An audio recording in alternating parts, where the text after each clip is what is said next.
Hi, thank you for clicking on the video and I hope everyone is doing really well. Today I'm going to talk about something I think everyone at some point in our lives we struggle with, and that is body acceptance. And there is a movement going on about self-acceptance, body acceptance, just, accepting yourself as you are, which is great. It's really important that you are able to accept yourself at the place and state that you are currently in. Because if you want to change, there's no reason to change if you can't accept yourself as you are now. Because even with change, you might not like yourself even then if you don't like yourself now. And what I want to talk about is what it boils down to is just accepting your body. So I'm going to kind of go through the stages in my life and the progression of, unfortunately, my body hatred, my hatred of my body, rather than the acceptance of my body, but how that hatred has brought me forward to where I currently am, to a place where I am starting to learn how to accept myself and be like, this is the body that I have. It's ever changing. And if my mind doesn't change with my body, I'm never going to accept myself. So I'm going to kind of start at the beginning of my life, and kind of go forward to present day. So if you've watched my eating disorder story, you know that I grew up, to put it in summary, I grew up being told that my body was wrong. And so from a very young age, I had it instilled in my mind, ingrained in my mind, that my body there was something incorrect about my body. And I couldn't completely comprehend that idea, one, because I was so young, my brain wasn't fully developed, I wasn't, able to comprehend those kinds of thoughts. But also, I couldn't put my finger on it because in my mind, there wasn't anything wrong, but I had all these voices telling me something was wrong. And so I got in the habit of asking, from age 3 and on, I got in the habit of asking people in my lives, am I fat? Is my butt too big? Is my stomach too big? Are my arms too big? Am I just too big? Is that the problem? And every single time I would get similar answers. You're fat. Your butt is big. You shouldn't be fat. Being fat is bad. Having extra weight on you is a bad thing. You need to lose weight. Being told that you need to lose weight and be skinny and don't be fat at the age of 6 is very damaging, because that stays with you for the rest of your life. Those are the years where you are developing your brain and you are developing your sense of the world. And so my sense of the world was skinny good, fat bad. I can't be fat. I am being told I'm fat. I don't think I'm fat, but I'm being told I'm fat, so I must be fat. Therefore, that is something wrong with me and I need to change that. So that is kind of my foundation to my self-hatred, my physical appearance hatred of me. The next stage in my life, and this is going to be semi-controversial, when I was about 8 years old, I truly believed that I was born in the wrong body, that my mind did not match my body. And what I mean is I was 110% sure that I should have been a boy. I didn't like dresses that much at that time. I really wanted to dress like boys. I wanted to wear pants all the time. I wanted to just play sports all the time. I wanted to just have, guy friends, and I thought I was a boy. And I had guy friends at the time, so I had seen what guys have that girls don't. And I just was bummed out because I really believed that I should have a penis. I really believed myself to be a boy. The way I thought did not match my physical appearance.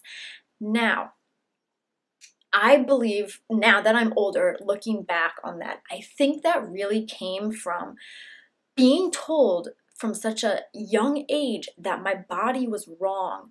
That developed into this believing that, yes, there's something wrong with my body, and my brain is just trying to come up with something to be wrong with me. And so I think that's where that came from. Now, needless to say, I realized that, okay, maybe let's back up. Maybe I'm not supposed to be a boy. I just like stereotypically guy things. I like pants. I like playing sports. I love football. I loved having guy friends. I related to guys. I thought more like a guy. I thought more like from a logical point of view than an emotional point of view. I know those are stereotypes of genders, but that's just at that age, those were the things I liked. I still do. I'm still like that. I'm still very much masculine, but I've embraced my femininity as well. So that's part of the self-acceptance journey that I'm still on, but that is part of my past. That is part of what makes me who I am today, is the fact that I truly believed myself with all my being and all my heart that I was meant to be a boy, but through accepting that I'm not a boy, I came to accept all parts of me, the masculine and the feminine in me. So that was around the ages of 7, 8, 9, through that time where I'll call it my boy phase. All the girls in my life just seemed so much more skinny than me. I was not the skinny one.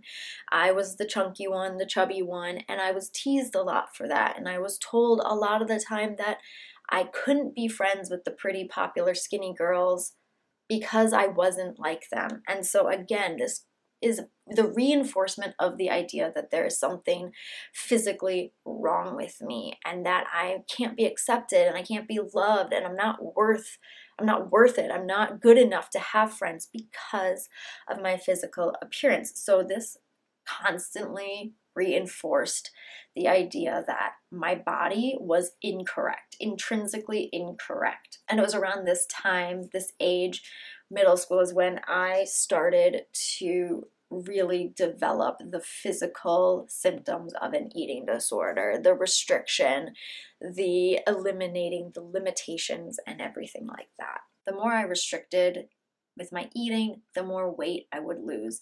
And it got to the point that eventually my old teachers didn't even recognize me because I lost so much weight between 8th grade and starting high school. But when I looked in the mirror, I still saw the ugly, fat, chubby girl that I had been told my whole life that I was. So this is what developed into my body image dysmorphia. And I've done a video about this as well in more detail, but basically it's when you obsess so much on your imperfections, and they can be imagined imperfections in some cases, and you obsess so much in it and that's all you see. And even though I was sickly skinny at one point in my life, I mean deadly skinny, I still looked in the mirror and I still saw fat and I saw things that needed to be changed. All I could see was my body is wrong no matter what I do, no matter what changes I make to my eating habits, my lifestyle, anything like that. It doesn't matter. I'm always going to be wrong. I'm going to be physically incorrect. And that is all I ever saw in the mirror. And I mean, that's all I ever saw for up until a couple of years ago, where I finally got to a much healthier place mentally. So that was the next stage of my self-acceptance journey, was this dysmorphia that I still struggle with today. Still to this day, I'm still up in the air. I'm still questioning my physical appearance. I'm not still 100% sure of what I look like. And I know I know deep down, I know I'm not fat. I know I'm not obese. I know I'm not those things. But there is still that little voice that is telling me that there is something wrong. And if something is wrong, maybe it's this. It's those things. Maybe you are fat. It's a complete disconnect. And I've come to realize that it's a disconnect between my brain and my perception, like able to see, my ability to see. And I think it all branches from a young age being told there's something wrong with you, but something in me is saying there isn't anything wrong with you. But those are in conflict. Those two ideas are in conflict. The outside voices from people and the inside voice saying something totally different. And so eventually you start to believe the outside voices, but the inside voice is trying to match everything up. And so it starts to create factors that might be the thing that's wrong with you. First off, being told that you're fat from a really young age, but I didn't think I was. So, okay, maybe I am fat. I need to change that. That turning into this belief that there's something physically wrong with my body, and the fact that I really liked masculine things. So then my brain was like, okay, so maybe it's not that you're fat. Maybe it's that your body is wrong physically. Like you were meant to be something different. And so it turned into that. My brain was just constantly trying to find an explanation for why people were telling me my body was physically incorrect. When I look in the mirror, that's what I see. And so it's really hard to remember, to remind myself, okay, what you're looking at is not true.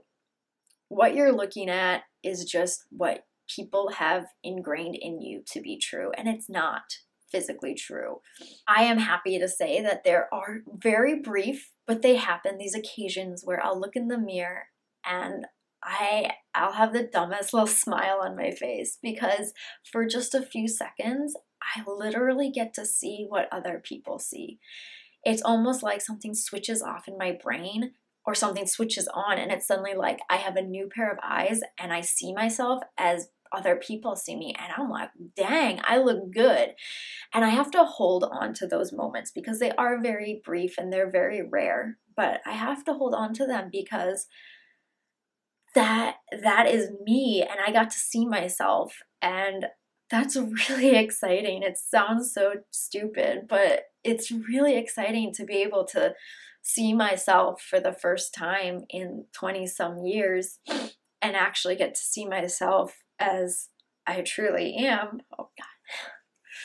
And that's really exciting.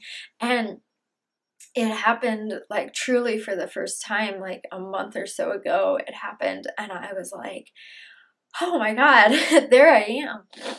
And it was something that I could be proud of and excited by because I've been working so hard, and it's like finally my mind and my body match up. And of course, the next week I looked in the mirror again and, I hated what I saw, but I could remember that just a week ago, I was so happy. And you have to hold on to those happy moments and remember those moments and how those moments made you feel, because those moments are true. The sad, depressed, hating what you see in the mirror, those aren't the forever. That's not the truth. That's not the reality. And my reality was completely skewed from what people used to tell me. And so I'm slowly trying to reclaim my reality and really see the real me and see what other people see when they look at me. So this video was really unplanned, really disorganized. So sorry about that. But it's something I've wanted to talk about, is the disconnect between mindset and physical appearance, because you have to have one without the other to be human, and together we are human. And it's really hard for people who struggle with eating disorders or body image issues, things like that. It's really hard because there's this huge disconnect, and it's really important to take yourself back, as far back as you can remember, and really find the factors and the instances where that disconnect happened, what formed that disconnect. And that is what I've been doing in recovery. And I think it's a really important part of recovery, is going back in time to the scary, sad parts of your life that really formed these issues, this eating disorder, the body image issues, the things that formed those things. Because if you can't figure out the source of those disconnects, you can't connect it again. Then you can finally work through the disconnect and start to reconnect your physical appearance to your mindset, your body and your mind, putting them together, and you become whole again. And yeah, so again, I'm so sorry. This video was so disorganized. It's just, I had topic points, talking points that I wanted to talk about, but I wasn't quite sure what exactly I wanted to say about each. So despite the disorganization, if you still enjoy this video, please give it a thumbs up for more videos that are going to be much more organized in the future about eating disorders, nutrition, eating disorder recovery, diets, and all that good stuff. Please subscribe, and I will see you next time. Bye.